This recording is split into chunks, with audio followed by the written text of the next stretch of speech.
앞 시간에 인생에 임한 불행에 대해서 또 죽음의 문제에 대해서 여러분들과 얘기를 나눠보았습니다.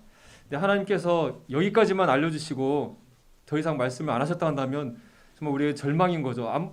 해결 방법이 없지 않겠습니까? 우리는 다 지옥 가는 그런 정말 불행한 존재들이었을 텐데, 다양스럽게도 하나님께서 이 죽음의 문제, 죄의 문제를 해결해 주시고 우리의 불행을 끊어 주시고 새로운 시작, 행복의 시작할 수 있는 놀라운 길을 준비해 주셨다고 하는 것입니다. 혹시 제가 이 말씀 다 끝난 다음에 여러분에게 1억씩 선물로 이렇게 끝날 때 전해드린다면 정말 눈을 그냥 엄청 기대하시겠죠. 네.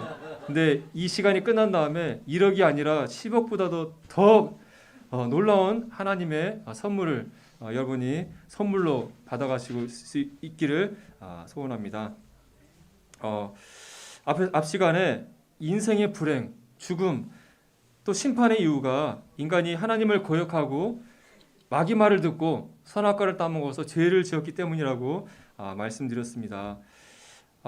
우리 인간이 죄를 지어서 이제 죄인이라는 이름을 갖게 되는데, 이 사람과 하나님 사이에 이 죄라는 장벽이 있기 때문에, 이런 큰 골짜기 있기 때문에 하나님의 영광에 이룰 수 없는 상태에 지금 처해 있다고 하는 것이죠.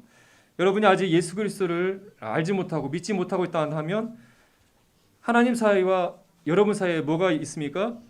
바로 여러분의 죄가 가로막혀 있기 때문에 여러분이 하나님 앞에 갈 수 없고, 이 죄 때문에 여러분이 하나님의 심판을 피할 수 없다고 하는 것입니다. 그렇기 때문에 우리가 우리의 이 불행의 문제를 해결하기 위해서, 이 사망과 지옥의 심판의 문제를 해결하기 위해서 우리에게 해결되어야 될 것은 무엇이겠습니까? 바로 이 죄가 해결되어야 하는 것이죠. 자, 죄를 어떻게 해결을 해야 될까요? 열심히 죄를 안 지었고 살아보려고 노력하면 가능할까요? 우리는 태어날 때부터 죄인으로 태어나가지고 매일매일 죄를 지으면서 살아갑니다. 서로 누가 더 죄를 많이 짓나 경쟁하면서 사는 것 같아요. 요즘 세상을 보면 막 이 나라 저 나라 막 치고받고 싸우고 온갖 사기치고 막 온갖 범죄들이 이 세상에 가득하지 않습니까? 또 하나님께서는 우리가 행동으로 나타나는 죄 말고도 우리 마음속에 일어난 죄도 지옥에 가는 형벌이라고, 사형에 해당하는 형벌이라고 말씀하고 있는 것이죠. 여기에 나와 있는 대표적인 10계명 말고도 하나님께서는 인간이 지켜야 될 계명으로 613개의 계명을 주셨다고 합니다. 이 계명들을 하나하나 다 지켜서 하나님 앞에 죄가 없이 살다가 하나님의 심판을 피하고 천국 갈 수 있는 사람은 이 세상에 한 명도 없다고 하는 것입니다. 그래서 말씀하시기를 율법의 행위로 그의 앞에 의롭다 하심을 얻을 육체가 없나니 율법으로는 죄를 깨달음이라. 율법을 주시긴 했는데 하나님께서 우리에게 율법을 주신 이유는 율법을 잘 지켜가지고 죄를 안 지어가지고 하나님 앞에 천국에 오라고 준 것이 아니라, 하나님의 기준을 보여주면서 너희들이 아무리 노력하고 해본다 할지라도 이 하나님의 기준에 너희들은 도달할 수 없어. 너희들은 하나님 앞에 죄인이라는 사실을, 죄를 깨닫기 위한 목적으로 주셨다고 하는 것입니다. 그렇기 때문에 우리 인간의 입장에서 내 힘으로는 도저히 할 수 없구나. 나는 어쩔 수 없는 죄인이구나. 하나님, 저는 할 수 없어요. 죄의 문제를 해결할 수 없어요. 하나님께서 저를 도와주셔야 돼요. 하나님이 저의 죄를 해결해 주셔야 돼요 라고 하나님의 은혜를 구하면서 나와야 한다고 하는 것입니다. 여러분 마음 가운데도 이런 마음이 드셨으면 좋겠습니다. 하나님, 제 안에 이런 죄된 마음들이 사라지지 않고, 하나님 앞에 전 죄인이고 죄로 인해서 나는 심판받을 수밖에 없는 존재를 알게 되었는데 어떻게 하면 제가 이 죄의 문제를 해결할 수 있을까요? 저는 제 힘으로 할 수가 없어요. 저는 할 수가 없어요. 도와주세요 하는 마음이 여러분 마음에 있어야 한다고 하는 것입니다. 여러분, 어떻게 하면 죄수가 감옥에서 나올 수 있을까요? 판사가 판결한 형량을 99% 채우면 감옥에 나올 수 있습니까? 아니죠. 100% 채워야지 감옥을 나올 수가 있는 것입니다. 하나님 앞에 우리들의 죄가 해결되려면 우리들의 죄가 99% 해결되는 것이 아니라 100% 완전하게 다 갚아져야만 우리들의 죄가 동일하게 사해지는 것이죠. 그런데 문제는 우리가 그렇게 할 수 있는 능력이 전혀 없다고 하는 것입니다. 이 죄를 다 갚아야 되는데 도대체 어떻게 갚아야 한다는 말일까요? 그런데 놀랍게도 하나님께서 이 죄를 해결할 방법을 우리에게 마련해 주셨다고 하는 것입니다. 하나님께서 여러분의 죄를 없애줄 해결할 방법을 마련해 주셨다고 하는 것입니다. 여러분 집중해서 들어주시면 감사하겠습니다. 앞서서 인간의 죄에 대한 죄에 대한 대가는 무엇이라고 했습니까? 사망이다, 죽음이다, 하나님의 심판, 사형이라고 분명하게 말씀드렸습니다. 하나님은 공의의 하나님으로서 죄를 미워하시고 심판하시는 하나님이십니다. 그런데 하나님은 또한 우리를 사랑하시는 사랑의 하나님이셔요. 죄를 미워하지만 또 죄를 가지고 있는 우리 인간들을 사랑하셔서 우리가 해결할 수 없는 죄의 문제를 해결했을 길을 마련해 주셨다고 하는 것입니다. 우리들 대신에 죄를 해결할 방법의 길을 열어주셨는데 그것을 속죄라고 이렇게 우리가 얘기를 합니다. 레위기 말씀 보게 되면 육체의 생명은 피에 있습니다. 내가 이 피를 너에게 주어 단에 뿌려 너희의 생명을 위하여 속하게 하였나니 생명이 피에 있으므로 피가 죄를 속하느니라. 자, 죄를 속한다는 말이 죄를 사해준다, 죄를 없앤다 이런 말이죠. 뭐가 죄를 속한다고요? 피가 죄를 없앤다 라고 얘기하고 있습니다. 이 말이 무슨 말이냐면 죄를 지은 죄인은 죄의 대가로 죽음을 맞이해야 돼요.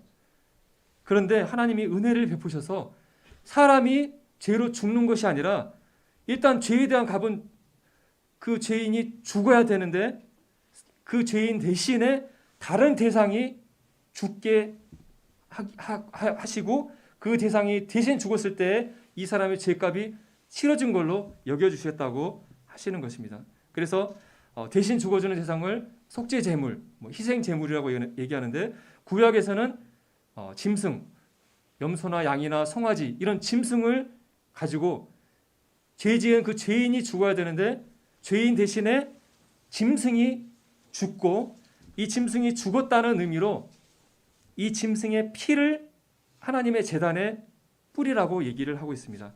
피 속에 뭐가 있다고요? 육체의 생명이 있다고 그랬죠. 그렇기 때문에 피가 드려졌다는 것은 이 제물이 저 죄인 대신에 죽었습니다. 생명이 사망했습니다. 그런 의미로 피가 하나님 제단에 뿌려졌을 때에 하나님께서 그 짐승의 피를 보실 때에 이 죄인의 죄값인 사망이 치러졌다, 갚아졌다고 간주해 주신다고 말씀하신 것입니다. 이것은 우리 인간이 만든 방법이 아니라 하나님이 우리 인간의 죄를 해결해 주셔서 만드신 하나님의 속죄의 방법이라고 하는 것입니다. 우리 사람도 병에 걸려서 피가 부족할 때 다른 사람의 피를 수혈받아서 이 피가 들어갈 때 사람이 사는 것처럼 죄 때문에 죽는 죄인이 다른 희생 제물에 피가 들여질 때 생명을 얻게 되는 것입니다. 이 죄를 사하는 이 속죄의 제사에 대해서 한번 구체적으로 말씀을 드려보겠습니다. 이스라엘 백성이 애굽에서 나와서 광야 생활을 할 때 하나님께서 모세에게 하나님이 거하시는 성막을 짓게 하셨습니다. 이 성막에는 하나님의 영광이 가득했던 곳이었고 이곳에 하나님의 제사장들이 하나님께 제사를 드렸는데 짐승의 제사를 이렇게 드렸었습니다. 그 제사종 가운데 백성들이 죄를 지었을 때에 죄를 사하는 속죄 제사가 있었습니다.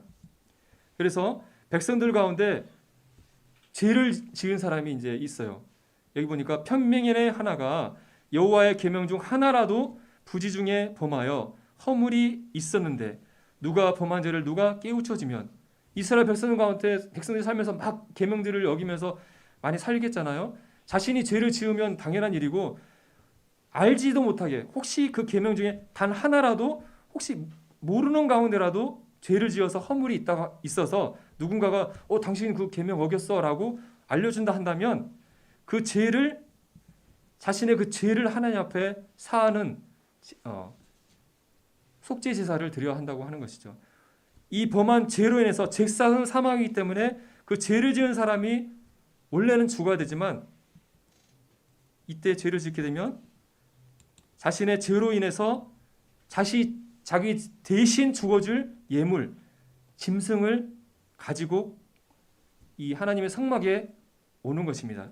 이 평민이 암염소, 또 다른 말씀에 보면 어린 양도 가능하다고 되는데, 또 제사장 같은 경우는 숫송아지를, 족장은 순염소를, 이렇게 조금씩 다르긴 하지만 어쨌든 죄인이 죄를 지어서 하나님 앞에 죽임을 당해야 되는데 자기가 죽는 대신에 자기 대신 죽어줄 희생 제물을 끌고 이 성막에 하나님 앞에 나오는 것입니다. 이 그림 보면은 여기 사람이 뭘 끌고 있습니까? 짐승을 막 끌고 오고 있잖아요. 이 짐승은 자기가 잡아 죽일 줄 아니까 아마 막 거부하는 것 같아요. 여기 양도 있고 하는데 얘네들 다 어떤 애들이라고요? 이제 곧 이제 죄 때문에 대신 죽을 애들이에요. 희생 제물들이에요. 자, 아마 이 사람이 이제 죄를 지었어요. 뭐 거짓말을 했다거나 쉽게 말하면 여기서 나 이제 하나님 앞에 죄인이네. 이 죄를 해야 되는데 그럼 뭘 끌고 온다고요? 희생 제물. 짐승을 끌고 성전에 이렇게 오는 것입니다. 자, 그러면 이 성전 안에 성막에 보게 되면 이렇게 제물을 태우는 번제단이 있는데 번제단 앞에서 이렇게 희생 제물을 잡는 모습을 보여주고 있습니다. 여기 보면 흰 옷을 입은 제사장들이 있고 이 짐승을 놓고 이렇게 죽이는 그런 장면들을 보여주고 있는데, 자, 이 제사장이 어떻게 오셨습니까? 제가 이렇게 죄를 지어서 속죄를 하러 왔습니다. 그러면 자, 이리 오십시오 이렇게 한 다음에 자, 먼저 그 속죄 제물의 머리에 안수를 하십시오라고 얘기를 할 겁니다. 안수라는 것은 머리에 손을 대는 거잖아요. 그러면 죄를 지은 사람이 이 자기가 데리고 온 자기 대신에 죽어야 될 짐승에게 이제 이렇게 안수를 하는 것이죠. 자, 안수하는 것은 어떤 의미가 있을까요? 자신이 죽어야 되는 이 죄를 이 희생 제물에게 대신 넘기는, 전가하는 의미를 가지고 있습니다. 이 사람이 죽을 죄를 안수를 통해서 죄를 대신 이 희생 제물에게 넘기는 의미를 가지고 있어요.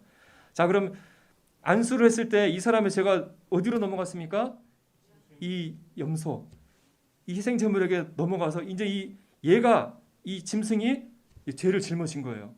자, 그 다음에는 제사장이 이제 얘기를 합니다. 자, 이제 죄가 넘어갔으니까 당신 죄를 짊어졌은 이 짐승을 이제 죽이십시오. 잡으십시오. 자, 이 희생 제물을 누가 칼로 잡을까요? 제사장이 잡아줄까요? 이 죄인인 이 사람이 잡을까요? 죄인이 잡습니다. 죄인이 칼을 들고 자기 죄를 대신 뒤집어 쓰고 죽으려고 누워 있는 짐승을 가서 칼로 목을 따서 이제 죽이는 것입니다. 그럼 막 피를 철철 흘리면서 죽겠죠. 그럼 제사장이 그 피를 받아서 이제 하나님 앞에 드리는 것입니다.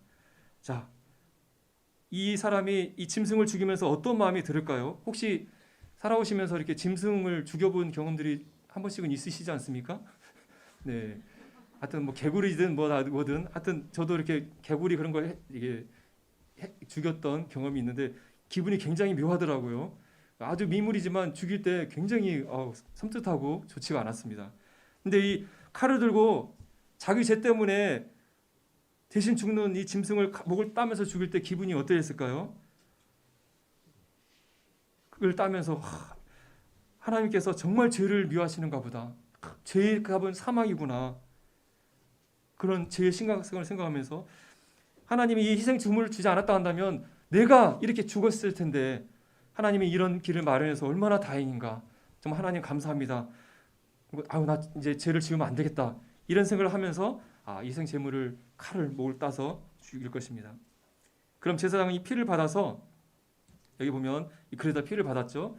이 피를 찍어서 이 번제단의 뿔에 바르고 또 피 전부를 제단 밑에 쏟고 또 이 짐승의 기름을 떼서 불태워서 하나님께 제사를 지내게 됩니다. 지금 이 죄인의 죄가 어디에게 넘어갔다고요? 이 희생 제물에게 넘어갔죠. 이 죄값으로 이 죄인이 죽어야 되는데 이 죄인이 죽는 대신에 누가 죽었습니까? 희생 제물이 대신 죽었고 그 죽었다는 증거로 지금 무엇을 흘렸습니까? 피가 흘려졌는데 그 피를 하나님 앞에 드렸을 때, 피가 흘려져서 하나님 앞에 드렸을 때에 제사장이 이 피를 드렸을 때에 이 사람의 죄가 속죄되고 사해지고 없어지는 것입니다. 자, 죄로 인해서 이 죄인이 하나님의 심판인 죽임을 당했어야 되는데 지금 이 짐승이 대신 죽고 피를 흘려서 그 피가 흘려졌을 때 이 사람의 죄가 사해진 것입니다. 한문으로 대신 죄를 속죄한다 라는 것입니다. 하나님께서 죄를 미워하시지만 죄에 대해서는 꼭 심판을 하셔야 되는데 이 사람을 사랑하셔서 이 죄인된 죄를 지은 이 사람이 죄에 대한 심판으로 죽는 대신에 다른 희생 제물을 대신 죽게 하시고 그 희생 제물이 죽은 증거로 그 피를 하나님 제단에 발랐을 때 피를 흘렸을 때의 죄가 사해진다. 이것을 속죄 제사, 대속이라고 부르는 것입니다. 이를 했을 때 하나님께서 이 사람의 죄가 깨끗이 없어지는 것으로 여겨주신다고 하나님께서 약속하셨습니다. 자, 우린 잘 이해할 수 없지만 하나님이 그렇게 정하셨기 때문에 우리는 그렇구나라고 이해를 해야 되겠습니다. 자, 그러면 여기까지 제가 말씀을 드린다면 여러분들은 이제 죄를 해결하려면 어떻게 해야 됩니까? 이제 집에 가서 양이나 소나 염소를 사가지고 이제 성막이 어디 있나요? 지금은 없지만 하여튼 성막이 있다면 거기에 끌고 가가지고 칼을 들고 가가지고 양을 목을 따서 피를 하나님 앞에 드리는 일을 해야 되겠죠. 자, 이 짐승의 피의 제사를 이 사람이 거짓말한 걸로 인해서 제사를 드렸어요. 그래갖고 이제 내 제사가 사해졌나, 이제 난 하나님 앞에 심판받을 필요 없네 하고 집에 가서 생활을 해요. 그러다가 또 거짓말을 했네요. 그러면 이 사람 이제 어떻게 해야 되나요? 또 짐승을 갖고 와서 또 제사를 드려야 되는 거죠. 이 짐승의 희생 제사는 한계가 있었어요. 이 짐승의 값어치하고 이 사람의 값어치하고 어떤 것이 더 가치가 있습니까? 사람이 비교할 수 없는 가치를 갖고 있기 때문에 짐승의 제사로는 사람의 죄를 영원히 완전히 사할 수가 없고 한 번의 효력밖에 없었어요. 죄를 지을 때마다 짐승을 잡아가지고 피해 제사를 드려야 되는 거예요. 아마 죄를 많이 지은 사람은 아마 거지가 됐을 것 같아요. 맨날 제사지다 보니까. 그런데 정말 감사하게도 정말 놀랍게도 하나님께서 이 짐승을 가지고 죄를 사하는 속죄 제사를 구약에 이렇게 하게 하셨는데 사실은 이것이 진짜가 아니라 앞으로 오게 될 진짜 앞으로 있을 정말 좋은 일의 모형으로 이걸 주셨다고 하는 것입니다. 율법은 장차 올 좋은 일의 그림자일 뿐이요 참 형상이 아니므로 이 짐승을 가지고 제사를 드리는 것은 이것으로 죄를 사하는 진짜가 아니라는 거예요. 진짜는 앞으로 장차 올 진짜가 있다고 하는 거예요. 이 짐승의 제사로는 그 죄인을 언제나 온전하게 할 수 없느니라. 그렇지 아니하면 섬기는 자들이 단번에 정결하게 되어 다시 죄를 깨닫는 일이 없으리니 어찌 제사 드는 일을 그치지 아니하였으리요. 이는 황소와 염소의 피가 능히 죄를 없이 하지 못함이라. 황소와 염소의 피가 죄를 이 의미는 영원히 단번에 완전하게 해결할 수 없다는 거죠. 한 번의 효력밖에 없다고 하는 것이죠.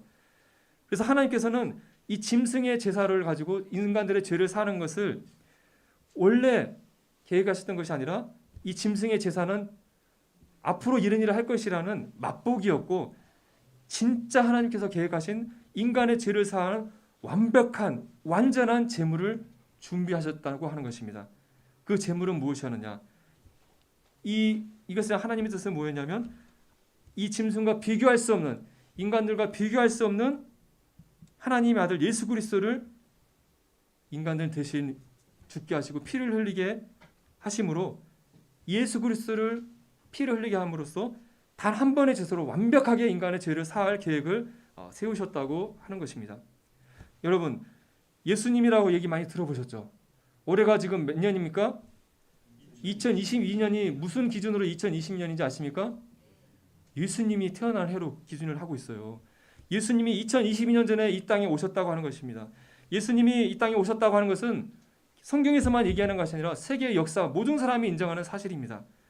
모든 사람들도 예수님이 2000년 전에 살았던 성인이라는 것까지 인정을 합니다.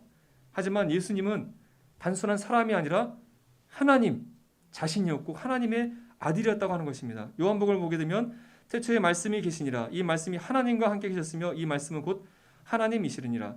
예수님을 말씀으로 소개하면서 이 예수님은 말씀인데 하나님 자신이시다. 이분은 태초부터 계셨던 하나님이시다. 이 하나님이신 예수님께서 사람의 몸, 육신의 몸을 입고 이 땅에 오셨다. 그분은 아버지의 독생자시다. 2000년에 오셨던 예수님은 하나님 자신이었습니다. 우주 만물을 창조하신 하나님 자신이었고, 그분이 우리의 죄를 사하시기 위해서 이 땅에 사람의 몸을 입고 오신 분이시다. 그리고 그분은 하나님 아버지의 아들, 하나님의 아들이시라고 얘기하고 있습니다. 그분은 근본 하나님의 본체시다. 하나님과 동등하신 분이다라고 얘기하고 있습니다. 그분이 자기를 비워서 종의 형체, 사람의 모양으로 자기를 낮춰서 이 땅에 사람들 같은 모습으로 오셔서 자기를 낮추시고 죽기까지 복종하여서 십자가에 우리 죄를 위해서 대신 죽으셨다고 말씀하고 있는 것입니다. 여러분 기억하실 것은 예수님은 여러분과 같은 나와 같은 사람이 동시에 하나님 자신이 이 땅에 사람의 몸을 입고 태어나신 하나님이셨다고 하는 것입니다. 여러분 사람의 가치와 짐승 몇 마리하고 같을까요? 지구상에는 모든 짐승을 다 모은다 할지라도 사람 한 사람의 생명의 가치보다 더하지는 않을 것입니다. 그렇죠? 사람의 생명과 어떻게 짐승의 가치에 비교할 수 있을까요? 그런데 우주 만물을 지으신 하나님 자신인 예수 그리스도의 생명의 가치는 사람 몇 명과 비교할 수 있을까요? 지구상에는 모든 사람의 생명의 가치, 인류 역사상에 있는 모든 인류 역사의 시작과 끝과 모든 사람들의 생명의 가치를 모은다 할지라도 우주를 만들고 인간을 창조한 창조주의 생명의 가치와 비교를 할 수 없을 것입니다. 그러하기 때문에 예수 그리스도가 그 피값을 치르셨을 때 모든 사람의 죄가 예수 그리스도의 그 피로써 해결되는 것입니다. 세례 요한이라는 분이 예수님을 세상 사람들에 소개하는 역할을 했었는데 사람들에게 죄를 회개하는 회개의 세례를 요단강에서 했을 때에 예수님께서 친히 나와서 죄인들이 받는 죄의 회개의 침례를 받으셨습니다. 그때 요한이 예수님을 보고 이렇게 얘기했습니다. 보라, 세상 죄를 지고 가는 하나님의 어린 양이로다. 세상 죄를 대신 짊어지고 돌아가실 하나님의 속죄 제물이시라고 얘기하고 있습니다. 여러분 제가 앞에서 구약의 속죄 제사가 사람이 한 사람이 죄를 지으면 짐승을 가져다가 안수하고 자기 죄를 대신 이 짐승에 뒤집어 씌워가지고 대신 죽여서 피를 흘린다고 했죠. 그런데 예수님은 한 사람이 아니라 세상 모든 사람들의 죄를 대신 뒤집어 쓰시고 우리 대신에 죽어 주셨다고 하는 것입니다. 예수님이 죄인이 아니심에도 죄인과 같은 회개의 침례를 받으신 것은 세상 모든 사람의 죄를 대신 뒤집어 썼다는 것을 보여주는 것입니다. 하나님의 아들 예수 그리스도의 생명을 세상 모든 사람들의 죄를 대신 속하기 위해서 자신을 주셨다고 하는 것입니다. 자, 이 세상 죄에 여러분이 포함될까요? 안 될까요? 나만 싹 빼고 세상 죄가 있을까요? 이 세상 죄에는 인류 역사상 시작과 끝까지 모든 사람들의 죄가 다 포함되어 있고 바로 여러분의 죄가 포함되는 것입니다. 세상 모든 사람들의 죄, 여러분의 죄가 구약의 이 짐승에게 대신 뒤집어 씌워져서 죽었던 것처럼 예수님께 대신 넘어가서 예수님이 대신 피를 흘려주시고 죽으셨다고 하는 것입니다. 예수님이 3년간의 공생애를 마치시고 6월절 즈음에 십자가에 못 박혀서 돌아가셨는데요. 그 과정을 보게 되면 예수님이 제자들과 마지막 돌아가시기 전날 최후의 만찬을 하신 다음에 겟세마네 동산에 가서 마지막 하나님께 기도를 드렸습니다. 아버지여, 만일 할만하시거든 이 잔을 내게서 지나가게 하옵소서. 그러나 나의 원대로 마옵시고 아버지의 원대로 하옵소서.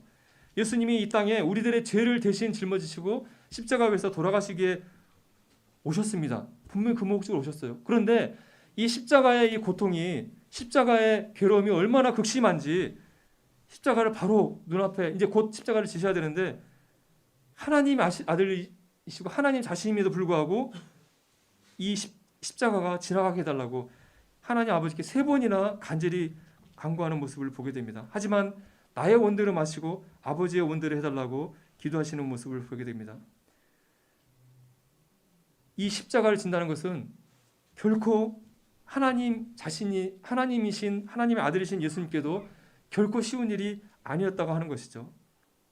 이 기도를 하실 때에 땀이 땅에 떨어지는 핏방울 같이 되었다고 얘기하고 있습니다. 사람이 극심한 스트레스를 받게 되면 모세혈관이 터져서 땀으로 피가 흘러나와서 땀이 피처럼 된다고 합니다. 예수님이 십자가 앞을 두고 얼마나 괴로워하시고 고통스러워하셨는지 우리가 생각해 볼 수 있습니다.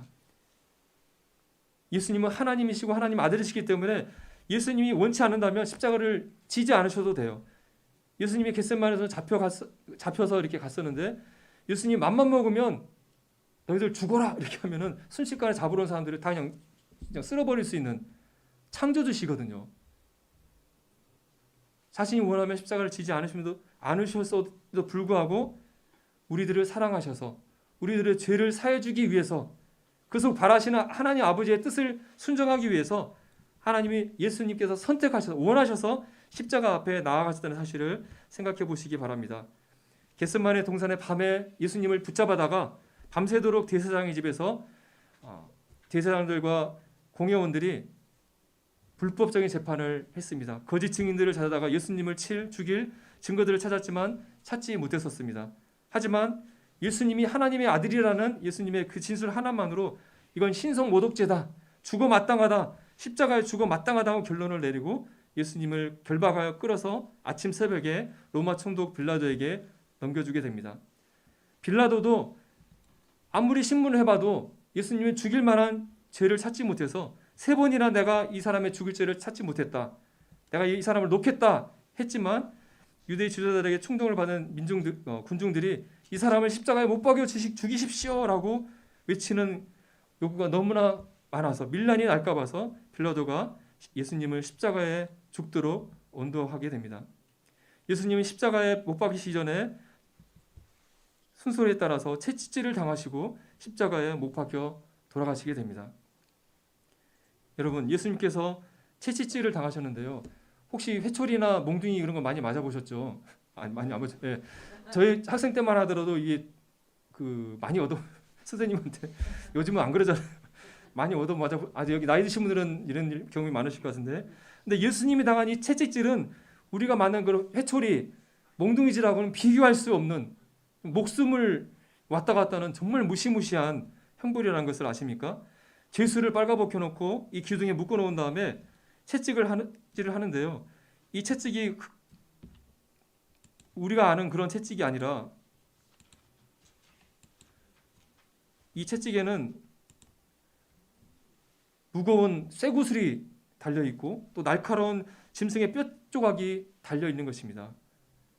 좌우에 군병이 서서 어깨부터 엉덩이, 다리로 돌아가면서 채찍질하게 되면 먼저 이 쇠구슬이 몸에 멍을 들게 하게 되고 날카로운 뼈 조각이 피부를 베어가지고 채찍을 할 때마다 피부가 너덜너덜 상처가 나게 되는 것입니다. 그래서 이 채찍질을 당할 때 사람의 정맥이 밖으로 드러나고 근육과 뼈가 드러나게 되고 창자의 일부가 되었다라고 역사가가 얘기하고 있습니다. 단순히 이렇게 채찍질, 몽둥이로 맞는 것이 아니라 거의 죽을 만큼 무시무시한 채찍질을 이 당시에 로마 시대에 당했다고 하는 것입니다. 극심한 통증과 또 출혈로 인해서 거의 쓰러기 직전에 쇼크 상태에 빠지게 된다고 하는 것입니다. 이 채찍질만으로도 죽는 사람이 있었다고 합니다. 이 채찍질을 당한 다음에 로마 병사들이 예수님을 조롱하기 위해서 옷을 벗기고 콩포를 입히고 가시면류관을 씌우고 침뱉고 욕하고 갈대로 가시면류관을 쓰는 머리를 쳤을 때 그 가시가 머리를 찌르고 또 옷을 입히고 벗길 때 그 찢어졌던 상처가 벌어졌던 것이 다시 덧나고 얼마나 극심한 통증과 모욕감이 들으셨을까요? 이렇게 채찍질을 하고 조롱을 한 다음에 예수님의 자식 십자가를 지우고 십자가의 형벌을 받을 해골 골고다로 이동을 하게 됩니다. 예루살렘에 가게 되면 이렇게 해골 모양의 언덕이 있게 되는데 거기서 예수님이 십자가에 못 박히셨을 것으로 추정이 되어집니다. 그 당시에 로마 시대에 십자가의 모습을 보여주고 있습니다. 죄수가 그 가로 막대를 짊어지고 가게 되는데 이 가로 막대의 무게가 40kg에서 한 60kg 정도 된다고 합니다. 엄청난 무게잖아요. 예수님은 너무나 채찍질로 기력이 약해졌기 때문에 이것을 짊어지고 갈 수 없었기 때문에 지나가던 구레네 사람 시몬에게 대신 짊어지게 해서 가게 했다는 기록이 성경에 나와 있습니다. 이 십자가 형벌은 역사상 가장 잔인하고 모욕적인 형벌이고 사람을 가장 오랫동안 고통스럽게 죽게 만드는 형벌이라고 합니다. 고대 페르시아에서 시작됐고 로마가 기원전 1세기부터 이 죄인들에게 방역자들과 노예들에게 처벌하는 죄인 도구로 사용되었고 너무나 잔인하기 때문에 로마 시민에게는 이 형벌을 사용하지 않았다고 합니다. 이 십자가를 지고 골고다의 언덕에 갔을 때 이 가로막대 위에 손을 이렇게 바는 것이죠. 약 18cm 정도는 큰 쇠 못을 박게 되는데 이 손바닥이 아니라 이 손목뼈에 박는다고 합니다. 이 손바닥은 지지하는 구조가 없기 때문에 이 손목뼈에 박게 되면은 이 몸을 체중을 이길 수 있다고 그래요. 여기에 이 큰 못이 박힐 때 여길 지나가는 신경이 끊어지면서 극심한 견딜 수 없는 통증이 생기면서 손이 이렇게 오그라드는 일이 있었을 것입니다. 그리고 발에들도 이렇게 포개서 큰 대못으로 발을 박는 것이죠. 예수님이 오시기 1000년 전에 다윗은 시편 말씀을 통해서 우리의 죄를 위해서 죽어주실 예수 메시아가 어떻게 죽으실지를 우리에게 알려줬습니다. 그들이 악한 무리들이 나를 들러 내 수족을 찔렀나이다. 손과 발을 날카로운 찔르기는다. 즉 십자가에서 못 박혀서 죽으실 것을 예언하였던 건데 왜 이런 날카로운 못에 찔려서 죽었어야 했을까요? 죄를 사하기 위해서 뭐가 흘려져야 된다고요? 피가 흘려졌기 때문에. 죽는 다양한 방법이 있잖아요. 목 졸라 죽을 수 있고 약 먹어서 죽을 수 있고 근데 그런 방법으로는 죄가 사해지지 않고 피가 흘려지기 때문에 이러한 고통스러운 피를 흘리는 처형 방법을 하나님은 허락하셨다고 하는 것입니다. 그러니까 손과 발에 못 박혀서 매달려 있게 되면 극심한 채찍질에 의해서 출혈과 고통과 스트레스로 또 밤새 잠도 못 주무시고 먹지도 못하고 그냥 쇼크 상태에서 몸이 이렇게 쭉 늘어지게 되는 것이죠. 이런 단계에서 어깨가 뼈가 탈구까지 된다고 합니다. 몸이 이렇게 쭉 늘어지게 되면 이 가슴은 숨을 깊이 들여마신 상태같이 이렇게 팽창이 된다고 합니다. 그럼 숨을 깊이 들여마신 상태에서 호흡을 하면 이제 어떻게 해야 될까요?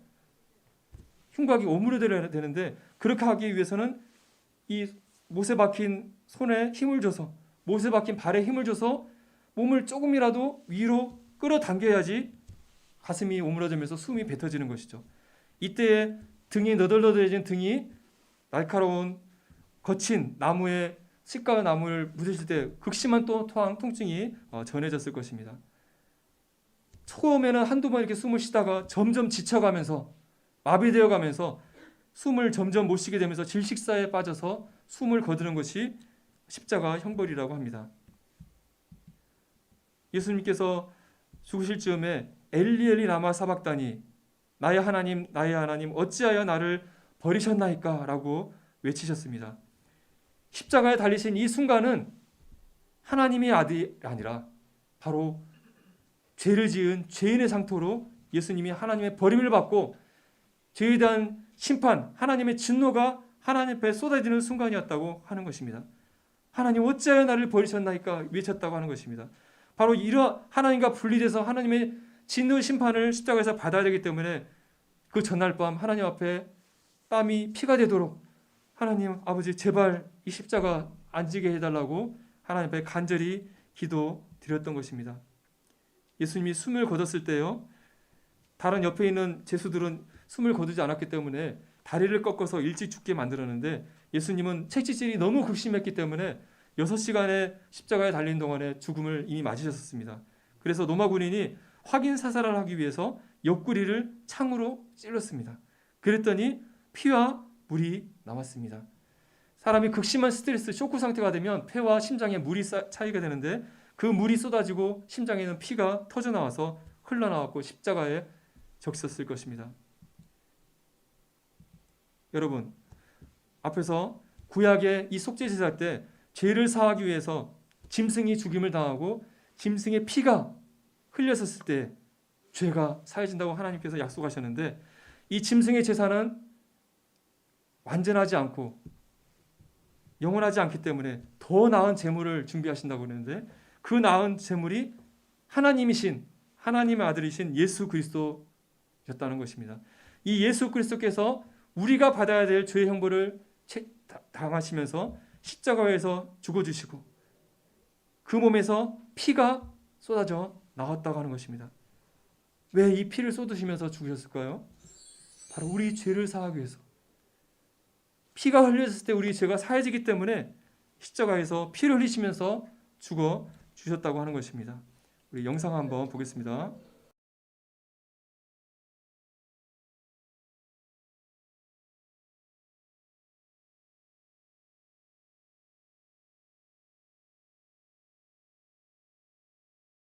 Di vetro.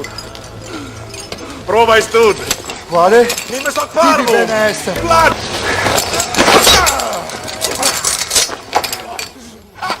Schifo mentre la mangia.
이분은 나와 같은 인간이 아니라 나를 만드신, 나의 주인이신 하나님 자신인데, 그분이 인간의 모습으로 입고 오셔서 나 대신에 이렇게 죽어주셨다고 하는 것입니다.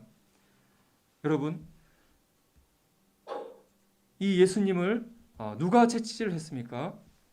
또 누가 예수님을 못 박았습니까? 이 영상에 나온 것처럼 로마 병사가 예수님을 책찍질하고 못 박았나요? 유대인들이 그렇게 했나요? 사실은 저와 여러분이 하나님의 아들 예수 그리스도를 책찍질하고 십자가에 못 박은 것입니다. 사실은 이 십자가에 달려서 죽었어야 했던 것은 예수님이 아니라 바로 저와 여러분이었던 것이죠. 그리고 끔찍한 채찍질을 당해야 했던 것은 예수님이 아니라 바로 저와 여러분이 이러한 끔찍한 형벌을 하나님께 받아야 했던 자들인데 우리 때문에 예수님이 대신 이러한 형벌을 당해 주셨다고 하는 것입니다. 예수님이 찔리신 것은 우리의 허물을 인하며 예수님이 상하신 것은 우리의 죄악을 때문인 것입니다. 예수님이 징계를 받음으로 우리가 평안을 누리고 예수님이 채찍에 맞음으로 우리가 나음을 잊은 것입니다. 여기서 우리라는 말을 쓰게 되면 두리뭉실을 하는데요. 여기에 우리의 여러분의 이름을 넣어서 한번 읽어보면 좋을 것 같습니다. 한번 그렇게 한번 읽어볼까요? 자, 시작.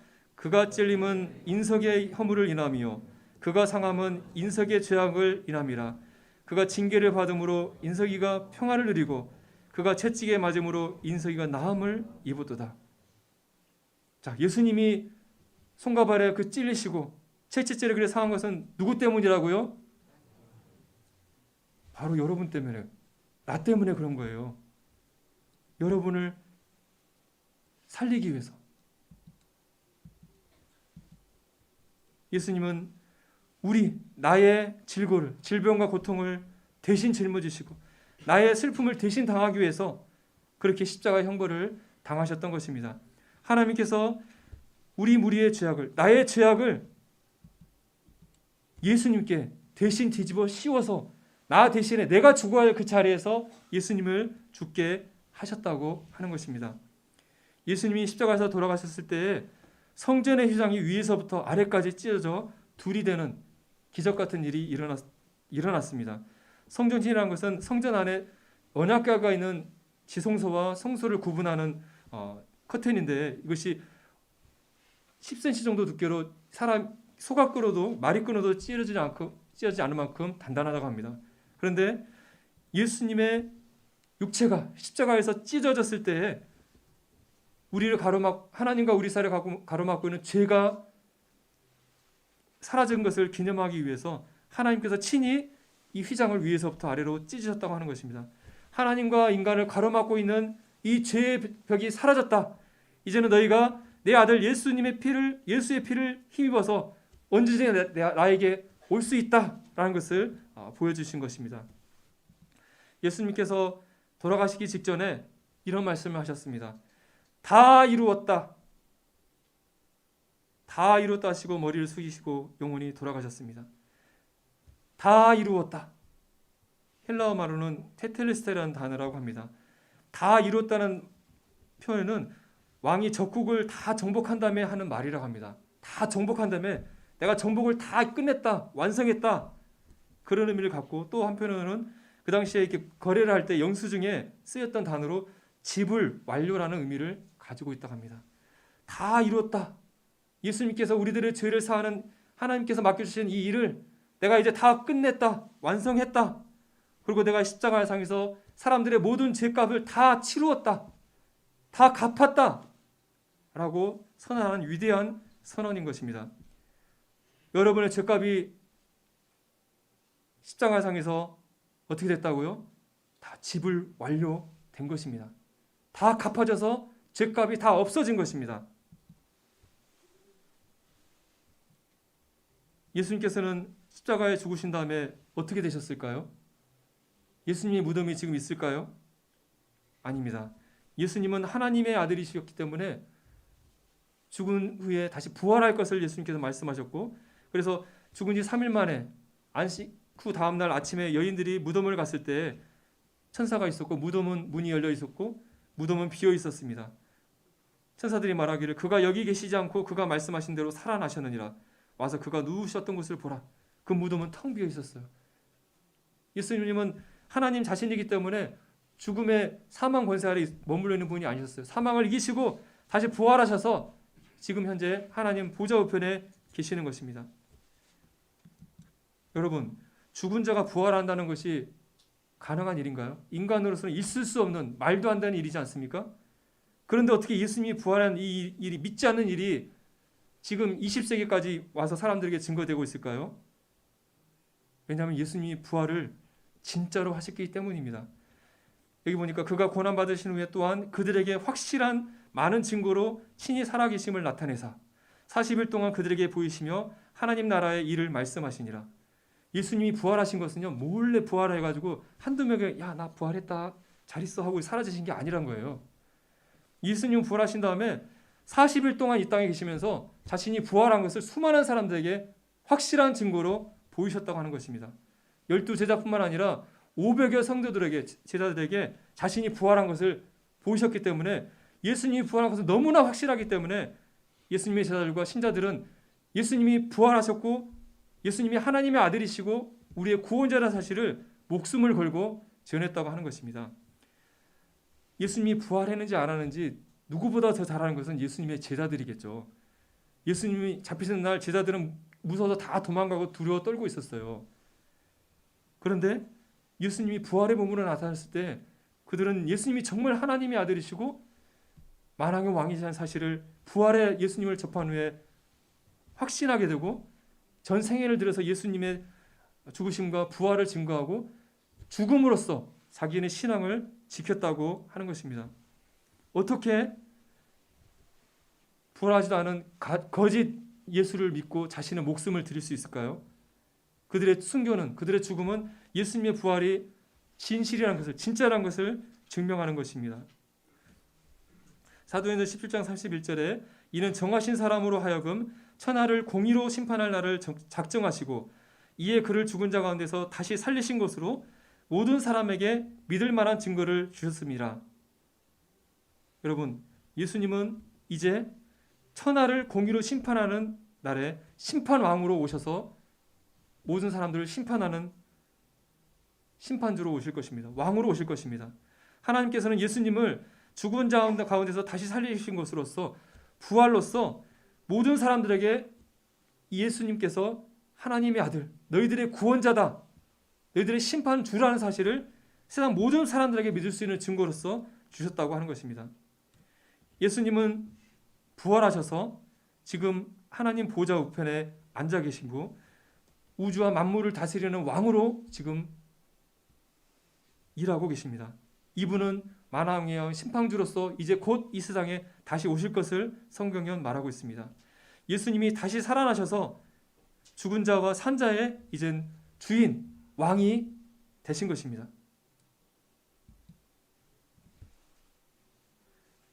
하나님의 아들 예수 그리스도께서 십자가에 그 보혈을 흘려주심으로 우리의 죄를 위한 속죄가 이제 다 완성되었습니다. 다 이루어졌습니다. 짐승이 아니라 하나님의 아들의 보혈이, 그 귀한 보혈이 드려졌기 때문에 우리들의 모든 죄, 세상 사람들의 모든 죄가 단번에 다 사해졌다고 성경은 얘기하고 있습니다. 오직 그리스도는 죄를 위하여 한 영원한 제사를 드리시고 하나님 우편에 앉으사 그가 거룩하게 하신 자들을 한 번의 제사로 영원히 온전하게 하셨느니라. 그 짐승의 제사는 딱 한 번 효력밖에 없었어요. 그래서 죄를 지을 때마다 계속 짐승을 잡아다가 제사를 드렸어야 했는데 더 나은 제물, 완전한 제물, 하나님 자신인 하나님의 아들이 피를 흘려서 우리의 죄를 사해줬을 때에 이 제사는 한 번의 제사로 영원히 온전하게 하는 영원한 제사가 드려졌다고 하는 것입니다. 그래서 이제는 다시는 죄를 위하여 제사 드릴 것이 없다고 선포된 것입니다. 여러분, 예수님께서 십자가에서 사해 주신 나의 죄는 내가 지금까지 살아오면서 과거의 죄만 사해 주신 것일까요? 지금 짓는 죄와 미래의 죄를 어떻게 해야 될까요? 다시 제사를 드려야 될까요? 그럼 나이가 지금 짓는 죄, 미래 짓는 죄를 사하기 위해서 예수님이 하늘에서 다시 와가지고 또 십자가에 죽으셔야 될 텐데, 그런데 죄를 위해서 다시 제사를 드릴 것이 필요하다고 했습니까? 필요 없다고 했습니까? 필요 없다고 하셨어요. 왜냐하면 나의 과거와 현재의 모든 죄, 나뿐만 아니라 세상의 모든 사람들의 모든 죄가 예수 그리스도의 십자가에서 돌아가셨을 때 그 한 번의 제사로 영원히 온전하게 모든 사람들의 죄가 다 사해졌기 때문에 이제는 다른 제사가 드려질 필요가 없다고 하는 것입니다. 그래서 이제 그리스도 예수 안에 있는 사람들에게는 결코 정죄함이 없다고 선언이 되었습니다. 여러분, 사람들이 인생이 불행하고 죽고 지옥 가는 이유가 뭐 때문에 그런다고 그랬죠? 사람에게 뭐가 있어서? 죄가. 하나님 오셨을 때 우리 인생을 봤을 때 넌 죄인이야. 넌 죄인 있으니까 넌 심판받아 지옥 가야 돼. 하나님이 우리 인생들을 이렇게 정죄하는 거잖아요. 그런데 이제 예수 그리스도를 믿은 사람은 어떻게 된다고요? 그 사람에게 죄를 정할 수 있어요, 없어요? 정죄함이 없다. 이 말은 뭐예요? 죄 있다 할 수 없다는 거예요. 왜? 왜 죄가 있다 할 수 없어요? 죄값이 다 치러졌기 때문에. 우리 인간 세상에도 한 번 이미 처벌된 그 사건은 다시 다루지 않는다는 원칙, 일사부재리 원칙이 있는 걸 아시죠? 이미 죄값을 치렀으면 그 사람을 다시 재판에 세워가지고 또 죄를 치르게 할 수 없는 거예요. 예수님께서 우리 죄를 위해서 나의 죄를 다 치러주셨기 때문에 이제 다시 나보고 죄인이라고 할 수 없다는 거예요. 다시 너 죄 지었으니까 너 지옥 가라고 하지 않으신다는 겁니다. 결코 정죄함이 없다고 말씀하신 겁니다. 지금까지 하나님께서 우리를 사랑하셔서 우리 죄를 사하여 주시기 위해 아들 예수 그리스도를 이 땅에 보내셔서 십자가에서 우리 모든 죄를 사하여 준 사실을 여러분에게 증거해 드렸습니다. 자, 이제 하나님께서 지금까지 하나님께서 여러분을 죄를 사하여 주기 위해서 하나님께서 행하신 일들을 다 말씀드렸어요. 근데 여러분의 이제 할 일이 있어요. 그것은 너희가 회개하고 돌이켜 너희 죄 없이 함을 받으라는 것입니다. 이제 너희가 회개하고 돌이키라고 하나님께서 말씀하시는 겁니다. 하나님 아버지께서 내가 너희들의 죄를 다 갚았다, 다 사했다, 이제 너희들은 내게 돌아오라고 얘기하는 것입니다. 우리가 하나님을 알지 못할 때 내가 주인인 줄 알고 내 마음대로 내 즐거움을 위해서 쾌락을 위해서 마음껏 죄를 지으면서 살아왔다는 사실을 우리는 이것이 하나님의 죄라는 사실을 인정하고 뉘우치고 하나님이 저의 창조주시군요. 정말 나를 사랑하셔서 그 사랑하는 아들 예수 그리스도를 보내주셔서 나의 죄를 다 사해 주셨거든요. 이제 하나님 예수님을 나의 주인으로 모시고 제가 하나님께 돌아가서 하나님을 섬기면서 이제 살겠습니다. 제가 이제 이전의 삶을 이제는 돌이켜서 이제 하나님께 돌아가겠습니다라는 회개가 여러분에게 필요하다고 하는 것입니다. 그 다음에 어떻게 해야 될까요? 빌립보 간수가 바울에게 내가 어떻게 하여 구원을 받으리까라고 물었습니다. 내가 어떻게 해야 구원을 받습니까? 그렇게 했을 때 바울이 주 예수를 믿으라. 그리하면 너와 내 집이 구원을 받을 것이라고 얘기했습니다. 어떻게 해야 구원을 받으리라는 질문에 뭐라고 대답했다고요? 주 예수를 믿으라. 그러면 너와 내 집이 구원을 받을 것이다. 자, 우리 인생의 불행의 원인, 내 안에 있는 이 죄, 내 스스로 해결할 수 없는 이 죄를 해결하고 구원받고 지옥 가지 않고 천국 가는 구원받는 것, 그것이 어떻게 가능하느냐? 그것은 바로 주 예수를 믿는 것이라고 사도 바울은 설명하고 있습니다. 교회 열심히 다녀라, 헌금 많이 해라, 성경 공부 많이 해라, 선한 일 해라, 그런 게 아니에요. 주 예수를 믿으라. 그러면 구원받는다고 얘기하고 있습니다. 주 예수를 믿으라. 여러분, 예수 그리스도가 누구십니까? 예수 그리스도의 이름이 뜻이 무엇입니까? 아들을 낳으리니 이름을 예수라 하라. 이는 그가 자기 백성을 저희 죄에서 구원할 자이심이라 하니라. 여러분들 이름도 이름의 뜻이 있죠. 우리 이름에 다 뜻이 있잖아요. 근데 예수란 이름도 뜻이 있어요. 예수란 이름의 뜻은 뭐냐면 구원하다, 구원자라는 뜻이에요. 그러니까 예수를 우리말로 부르면 구원인 거예요. 구원자. 히브리 말로는 여호수아하고 같은데 예수란 말 뜻은 구원자란 말이에요. 예수란 말 자체가 구원이란 말인 거예요. 그리고 그리스도라고 또 우리가 부르는데 그리스도는 예수님의 어떤 직분을 의미하는데 기름 부음을 받은 자라는 의미고 메시아라고도 부를 수 있습니다. 기름 부음을 받은 사람은 왕이고 제사장이나 선지자인데 즉 주인됨을 뜻하는 것이죠. 예수 그리스도. 예수 그리스도라는 뜻은 예수 그리스도가 구원자시고 우리 나의 왕, 나의 주인이시라는 뜻입니다. 주 예수를 믿는다는 것이 어떤 의미가 있겠습니까? 예수님을 믿는다는 것이 무엇이겠습니까? 요한복음에서 이렇게 얘기하고 있습니다.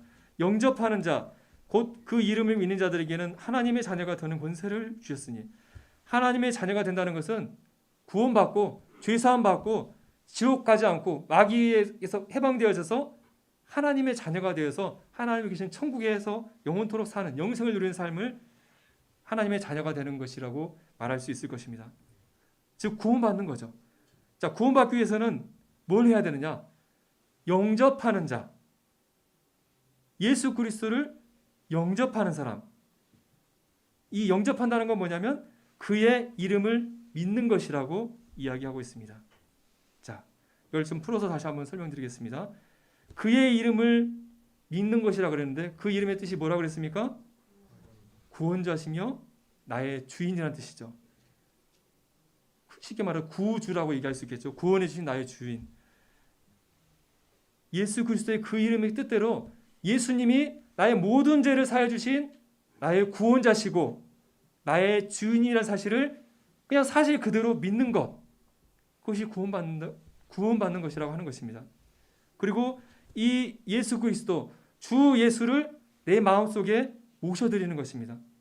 내 마음속에 나의 주인으로, 나의 왕으로 인정하고 받아들이는 것이 바로 구원받은 것이라고 하는 것입니다. 주 예수를 믿는 것, 예수님을 영접하는 것, 그 이름을 믿는 것 다 같은 건데 오늘 여러분께 말씀드린 내용대로 예수님이 나의 모든 죄를 다 사해 주셨어. 그리고 예수님은 하나님의 아들, 하나님이신 나의 주인이시야 라는 사실을 그대로 받아들이고 인정하시다 한다면, 그 이름을 믿는다고 하신다면 여러분은 구원받으시는 겁니다. 이 예수님을 이제 나의 주인으로, 이제 내가 나의 주인이 아니라 예수님이 나의 주인이시라는 걸 인정하고 내 마음속에 모셔드린다 한다면 여러분은 하나님의 자녀가 되는 것입니다. 그러했을 때 우리가 육체의 생명을 한번 태어나잖아요. 그런 것처럼 우리가 예수 그리스도를 믿고 구원받을 때 하나님의 자녀로 다시 태어나게 되는 것입니다. 성경에서는 이걸 거듭남이라고 표현하고 있는데 예수 그리스도를 믿고 구원받을 때 우리는 하나님께로부터 다시 태어난다고 말씀하고 있습니다. 사도 바울도 어떻게 하면 구원받는지에 대해서 다시 한번 이렇게 얘기해 주고 있습니다. 내가 만일 내 입으로 예수를 주로 시인하며 또 하나님께서 그를 죽은 자 가운데서 살리신 것을 네 마음에 믿으면 구원을 얻으리니 사람이 마음으로 믿어 의에 이르고 입으로 시인하여 구원에 이르니라. 주 예수를 믿으라. 그 의미를 설명해 주고 있는 것이죠. 내 마음 가운데 예수 그리스도께서 하나님의 아들이시고 내 죄를 위해서 십자가에 죽으셨고 다시 부활하셨다는 사실을 마음 가운데 믿으면, 사실로 그냥 인정하는 것이 믿는 거잖아요. 믿으면 구원을 받게 되고 또 동시에 예수 그리스도를 나의 주인으로 영접하는 것. 영접한 사람은 어떻게 하겠습니까? 입으로 예수님이 나의 주인이십니다 하고 고백하게 되는 것이죠. 마음으로 예수님께서 나의 죄를 사해 준 사실을 믿고 예수님을 나의 주로 고백하고 영접하는 사람이 구원받은 사람이라고 하는 것입니다. 오늘 예수 그리스도를 믿으시고 또 믿기를 원하시는 분은 한번 저를 따라해 주시기 바랍니다. 예수님, 나의 죄를 위해 십자가에 죽어주시고 다시 사신 사실을 제가 믿습니다. 나의 죄가 십자가에서 전부 사해진 것에 감사드립니다. 이제 예수님이 나의 주인 되십니다. 예수님을 나의 주인으로 모시고 앞으로 살겠습니다. 이런 고백이 여러분의 마음 가운데 진심으로 있다고 한다면 여러분은 구원받은 사람이라고 하는 것입니다. 하나님 아버지께서는 이 아들 예수 그리스도를 보고 믿는 자마다 영생을 얻기를 원하십니다. 이 영생을 여러분에게 주시고 영원히 멸망당하지 않기를 하나님께서는 원하십니다. 앞에서 제가 1억을 끝나고 선물로 드리면 어떻게 하냐는 말씀을 드렸는데 이 이롭과 비교할 수 없는 구원의 선물을 하나님께서는 주시기를 원합니다. 너희가 그 은혜를 인하여 믿음으로 말미암아 구원을 얻어나니 이것이 너희에게 난 것이 아니요 하나님의 선물이라. 여러분, 놀랍게도 구원받는 것, 천국 가는 것, 영생을 얻는 것, 이게 뭐라고요? 하나님의 선물. 선물은 돈 주고 사요, 그냥 받아요? 그냥 받는 거잖아요. 행위에서 난 것이 아니니 이는 누구든지 자랑치 못하게 함이니라. 하나님께서는 여기 앉아 계신 여러분들에게 하나님의 구원을, 영생을, 천국을 그냥 선물로 거저 주시기를 원한다고 하는 것입니다. 단지 여러분은 하나님 너무 감사합니다, 감사합니다 하면서 그걸 믿음으로, 은혜로 받아들이면 된다고 하는 것입니다. 그리스도 예수 안에 있는 성령으로 말미암아 하나님의 은혜로 값없이 의롭다 하심을 얻은 자 되었느니라. 우리가 구원받는 것, 죄사함 받는 것은 우리가 의로운 행위로 열심히 신앙생활에서 얻어지는 것이 아니라 하나님의 은혜로 거저 값없이 죄사함 받고 의롭다 하심을 받는 것입니다. 여러분, 예수 그리스도를 믿는 자들은 영생을 이미 얻었고 사망에서 생명으로 옮겨졌다고 성경은 선언하고 있습니다. 우리가 구원받은 이 증거는 우리의 감정이나 나의 어떤 신앙 상태로 이루어지는 것이 아니라 우리에게 구원을 약속하신 이 복음의 말씀, 하나님의 말씀에 우리가 기반하고 있기 때문에 우리의 구원은 확실한 것입니다. 사람의 약속도 우리가 약속을 지키는데 하나님께서 이 하나님의 말씀을 통해서 내가 너희들의 죄를 다 아들에게 막 뒤집어 씌워서 다 사했다, 너희들이 이 아들을 믿기만 하면 너희가 구원받는다, 이 하나님의 약속이 쓰여진 이 성경에 우리가 믿음을 기반하고 있기 때문에 우리의 구원은 확실한 것입니다. 자, 이 말씀 같이 한번 읽어보고요. 시작. 하나님이 세상을 이처럼 사랑하사 독생자를 주셨으니 이는 저를 믿는 자마다 멸망치 않고 영생을 얻게 하려 하심이니라. 하나님이 그 아들을 세상에 보내신 것은 세상을 심판하려 하심이 아니요 저로 말미암아 세상이 구원을 받게 하려 하심이라. 여러분, 하나님이 세상을 이처럼 사랑하셨다고 얘기하고 있습니다. 여기서 이처럼은 이렇게 표현해야 됩니다. 하나님이 세상을 이처럼 사랑하사. 하나님이 여러분을, 여기서 세상이라 하니까 너무 두리뭉실한데 바로 나를, 바로 당신을 하나님이 극진히 무척 너무나 사랑하셔서 여러분을 살려주기를, 구원하기를 원하셨다고 하는 것입니다. 그러기 위해서 사랑하는 아들 예수 그리스도를, 독생자를 여러분을 살리려고 주셨다고 하는 것입니다. 그래서 이 예수 그리스도를 믿고 멸망하지 않고 영생받기를 하나님은 원하신다고 말씀하고 있습니다. 이 놀라운 하나님의 사랑, 이 하나님의 구원의 선물을 정말 감사함으로 우리가 받아들여야 하지 않겠습니까? 저를 믿는 자는 심판을 받지 않습니다. 하지만 믿지 않는 자는 하나님의 독생자 이름을 믿지 않음으로 벌써 심판을 받은 것이다. 하나님을 믿는 자에게는 영생이 있지만 아들을 순종하지 않은 자는 영생을 보지 못하고 도리어 하나님의 진노가 그 위에 머물렀다고 말씀하고 있습니다. 이 시간에 제가 여러분들에게 하나님의 사랑과 구원에 대해서 말씀드렸습니다. 불행을 끝내고 행복을 시작할 예수 그리스도의 놀라운 구원의 소식을 증거드렸습니다. 여러분이 믿었다 한다면 여러분은 구원받은 것이고 멸망하지 않는 것이고 하나님의 자녀로 거듭나게 되는 것입니다. 하지만 이 놀라운 소식을 여러분이 들었음에도 불구하고 끝까지 믿지 않고 예수 그리스도를 거절하고 하나님을 거적한다면 하나님의 심판, 영원한 멸망의 형벌, 하나님의 진노를 여러분은 피할 수가 없는 것입니다. 여러분, 마지막 질문을 드려보고 싶습니다. 여러분은 오늘 지금 죽는다면 어디로 가시겠습니까? 여기에 대해서 어떻게 답을 하시겠습니까? 오늘 2시간의 말씀을 통해서 여러분의 죽음의 문제, 내가 지금 죽으면 어디로 갈 것인가? 천국인가? 지옥인가? 심판인가? 영생인가? 여기에 대한 답을 여러분이 찾으셨으면 좋겠습니다. 네, 이상으로 말씀을 정리하겠습니다. 불행을 마치시고 행복의 시작 예수 그리스도와 함께 새로운 삶을 여러분들이 하셨으면 좋겠습니다. 네, 감사합니다.